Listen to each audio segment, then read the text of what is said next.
Welcome to the PHP Essential Training Series. I'm Mike King, your host, and in this tutorial we're going to talk about comments inside of PHP. Commenting your code is an important aspect of code development in any programming language. There are a couple of ways that we can add comments to our code in PHP. We'll cover these in the lab exercise. Making notes in your code allows you to remember why you programmed an area in a certain way, and it's actually a very important aspect of coding. This may not seem like an important step as you write your code, but you'll be surprised as to how soon you will forget exactly what you were thinking when you put together a certain code snippet, and the notes can help jog your memory as to what that section of code pertains to inside your application. We'll use many comments as we move through the exercises. A comment is a section of free text that may appear anywhere in your code script that has no impact on the code execution itself, but explains what that section of code is doing during the execution of the program. Here's a couple examples of how we can enter comments into PHP. You'll notice first we have the 2 forward slashes or the £. This is for a single line comment. Everything to the end of the current line is ignored. So that's how we actually enter single line comments inside PHP. And again, you're going to see many examples of this when we get into the lab exercises and actually the exercise for this tutorial. Then we have the / and the asterisk, followed by an asterisk and a /. This can be a single or a multi-line comment. Everything between the / and the asterisk and the asterisk and the / is ignored by the PHP script for code execution.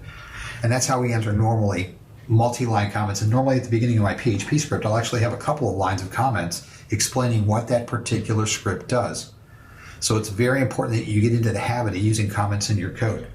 Let's go ahead and move into our development environment and work through a couple exercises on how we add comments to a PHP code block.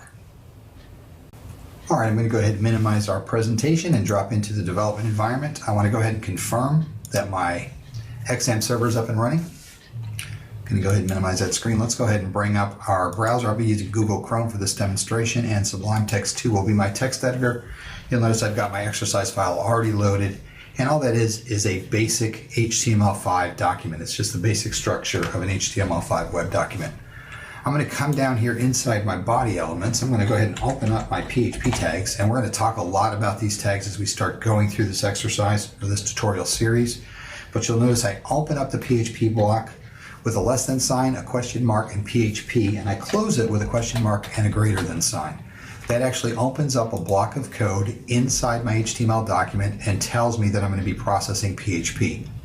You've got to have your development server or your web hosting server up and online in order for PHP to work, because it's actually processed at the server side of our document. So it's not something that's internally processed in HTML, but it's actually processed at the server side.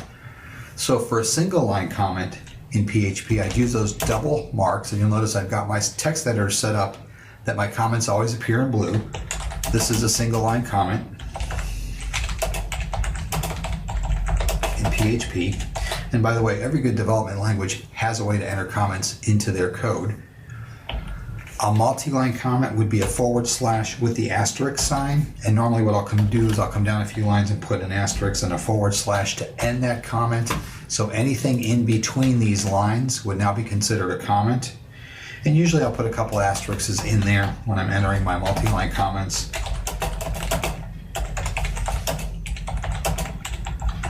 So this is a multi-line comment in PHP. I could actually come down and put another comment because it's multi-line, and the comments don't actually stop until they get to this area of the code. And you'll see that in a minute. So this is an additional line. And then normally, I'd go ahead and remove that blank line. I could actually come down here now and I could actually start typing PHP code. If I wanted to declare a variable, I could actually declare a variable. And now I'm actually in the code itself. I'm in the coding language, and you're going to see more about variables in the next tutorial.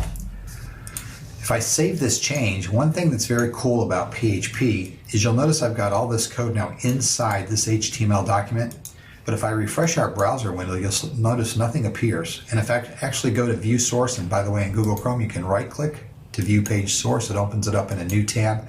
You'll notice that nothing that we typed inside the PHP blocks appears inside the source of our document. And there's a couple of good reasons for that, for security reasons, and we'll get more into that when we get into our tutorials. But again, does not appear in the source of your document, which is kind of neat.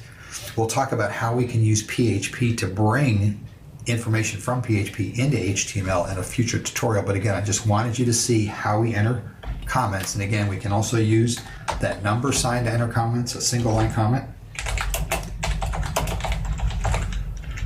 So that's how we enter single line comments in HTML, or in PHP. And also a lot of times you'll see me put comments after lines of code. So I could actually put after here and just put in username, just to give myself an idea of what I'm actually using that particular line of code for if I feel that it needs a comment. So there's a lot of different ways we can enter comments into PHP. It's very important you understand the importance of comments in your code. And again, we'll be using comments a lot throughout the tutorial series.